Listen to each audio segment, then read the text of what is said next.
বিএনপির ভারপ্রাপ্ত চেয়ারম্যান তারেক রহমান বলেছেন, যখন জনগণের কাছে জবাবদিহিমূলক সরকার গঠনের ক্ষেত্র প্রস্তুত হচ্ছে, তখন কিছু রাজনৈতিক দল অন্তর্বর্তী সরকারের দুর্বলতার সুযোগ নিয়ে জনগণের আকাঙ্ক্ষার বিরুদ্ধে দাঁড়াচ্ছে। দুর্বল সরকারকে কোনো হুমকি ধামকি না দিয়ে আগামী ফেব্রুয়ারিতে জনগণের মুখোমুখি হওয়ার আহ্বান জানান তিনি।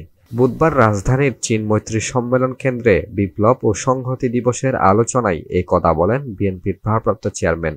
তিনি বলেন, দেশের অর্থনীতির পরিস্থিতি দিনে দিনে নাজুক হয়ে পড়েছে। দেশের অর্থনীতির চাকা ঘুরে দাঁড়াতে হলে প্রয়োজন জনগণের সমর্থনে গঠিত নির্বাচিত সরকার।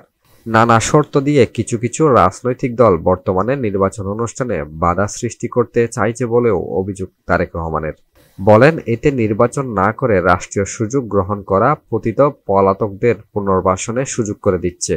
পলাতক স্বৈরাচাররা ফ্যাসিবাদ বিরোধী একটি দলের ছাতার নিচে আশ্রয় নিয়েছে কিনা তা দেখার সময় হয়েছে বলেও মন্তব্য করেন বিএনপির ভারপ্রাপ্ত চেয়ারম্যান।